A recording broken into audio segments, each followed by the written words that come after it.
Hello viewers, আজকে আমি দেখাবো আলু দিয়ে দই চিকেন কীভাবে করতে হয়। তার জন্য আমি 500 গ্রাম চিকেন নিলাম। চিকেনগুলো মিডিয়াম সাইজে কেটে বারবার ধুয়ে নিচ্ছি, কারণ চিকেন বারবার ধুতে হয়, তার মধ্যে একটা গন্ধ থাকে, সেই গন্ধটাকে দূর করতে হবে, নাহলে বেশ খেতে ভালো লাগবে না। এরপর আমি 4টা মিডিয়াম সাইজে আলু ভালো করে ছিলে কেটে নিলাম। আলু অবশ্যই আমাদের বাঙালিদের প্রিয়, তাই আলু দিতেই হবে। আলুগুলো কাটা হয়ে গেল। এরপর আমি 2টো মিডিয়াম সাইজের পেঁয়াজ, একটা টমেটো, দু চার পিস কাঁচা লঙ্কা, কিছুটা আদা রসুন দিয়ে আমি একটা পেস্ট বানিয়ে নেব। তারপর কড়াই গরম করে কড়াইয়ের মধ্যে আমি সরষের তেল দিলাম। আমি বেশি তেল ব্যবহার করি না, কারণ আমি ডায়েটে থাকি, তার জন্য তেলটা কম ব্যবহার করি।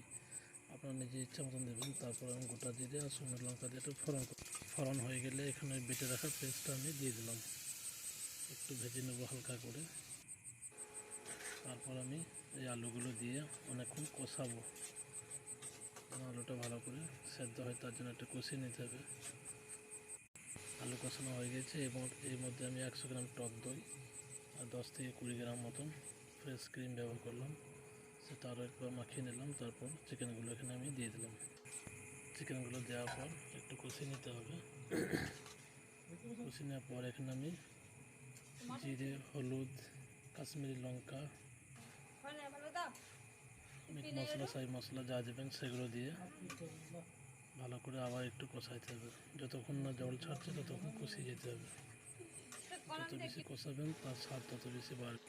আর দেখুন কষানো আমার হয়ে গেছে। এরপর আমি এর মধ্যে গরম জল ব্যবহার করব।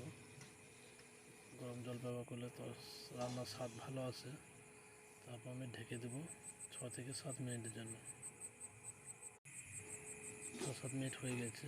এরপর আমি আবার কিছুক্ষণ কষাবো।